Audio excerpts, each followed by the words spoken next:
शुभी के रिश्ते की बात चल रही थी।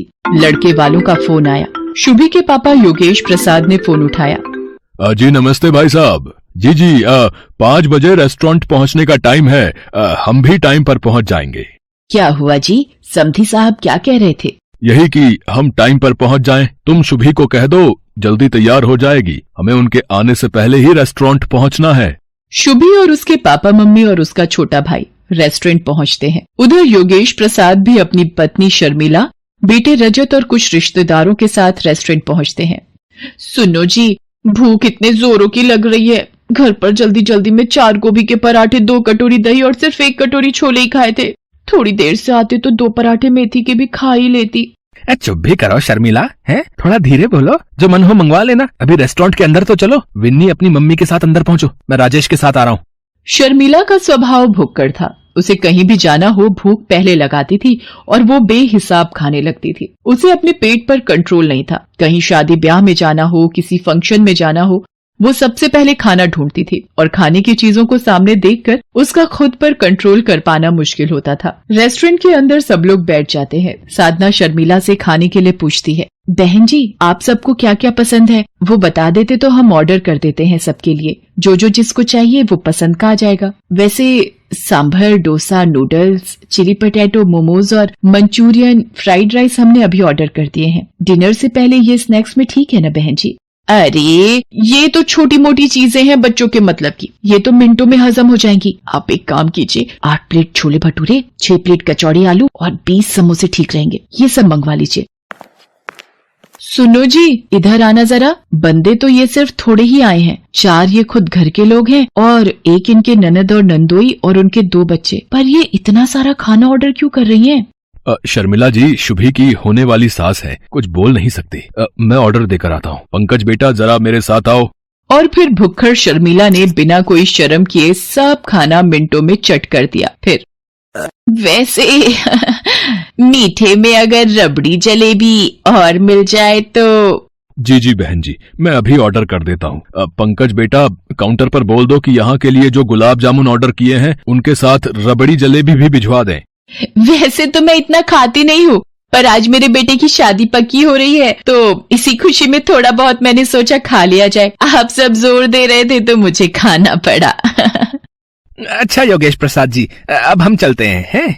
और फिर कुछ दिनों बाद धूमधाम से शुभी और राजेश की शादी हो जाती है। शुभी शादी के बाद फेरा डालने जाती है। परिवार के सब लोग शुभी के साथ जाते हैं। शुभी, तेरे सास ससुर को जो भी पसंद है बता दे, मैं वही मंगवा भी लूंगी और काफी कुछ घर पर भी बना लिया है। अरे मम्मी, मेरे ससुराल वाले सब कुछ खा लेते हैं, आप चिंता मत करो। सुनो जी, भूख के मारे आते निकल आई हैं। नाश्ते में सिर्फ गोभी और पनीर की पकौड़े खाए थे ताकि थोड़ा खाली पेट रखूं तो यहाँ अच्छे से खा सकूं। ये चिप्स और ड्राई फ्रूट से भला पेट भरता है? विन्नी सुन, जरा देख कर आ, शुभी को रसोई में गए आधा घंटा हो गया है। मम्मी थोड़ा वेट करो, आ जाएगा कुछ न कुछ खाने के लिए। भूख पर थोड़ा कंट्रोल कर लो। लो आ गई भाभी। आप सबके लिए ये दही भल्ले मम्मी ने भिजवाए हैं। बस दही भल्ले ही बनाए हैं क्या या कुछ और भी? जी बहन जी, ये आपके लिए मैंने राज कचौड़ी भी बनाई है। शुभी बता रही थी आपको राज कचौड़ी बहुत पसंद है।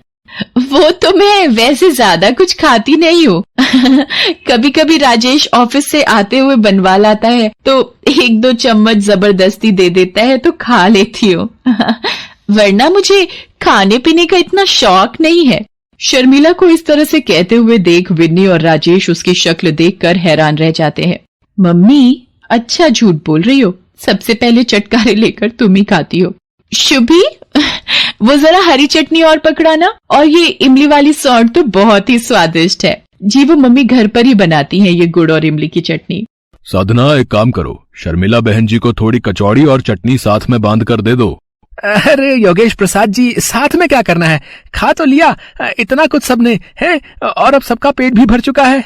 अब भाई साहब इतने प्यार से बोल रहे हैं तो थोड़ा पैक करवा लेते हैं। साधना बहन जी ने इतने प्यार से बनाया है तो उनका भी तो मान रखना बनता है। शर्मिला के स्वभाव के बारे में सब रिश्तेदार जानते थे, पर कोई भी शर्मिला के मुंह पर कुछ नहीं बोलता था। एक दिन शर्मिला की सहेली पुष्पा की बेटी की शादी थी। मेरी बचपन की सहेली है पुष्पा। आज देखो वक्त कैसे बीत गया। अपनी लड़की की शादी करने जा रही है। हमारे राजेश की शादी में भी वो आई थी, तो हमें भी जाना चाहिए। मैं तो कहती हूँ हम पूरे परिवार के साथ शादी में जाते हैं, उसे अच्छा लगेगा। ठीक है शर्मिला, जैसा तुम ठीक समझो। शुभी और राजेश को भी कह दो एक बार साथ चलने को।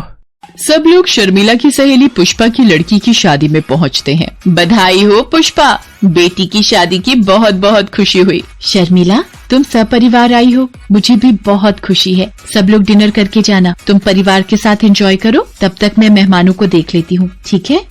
विन्नी, मुझे तो बहुत तेज भूख लगी है। वो सामने स्नैक्स के स्टॉल है, चलकर कुछ खा लेते हैं। मम्मी, मैं अभी नहीं जा रही, अभी तो आए हैं, एकदम से खाना शुरू कर दे, अच्छा नहीं लगता। माँ जी चलिए, मैं आपके साथ चलती हूँ। क्या खाएंगे आप?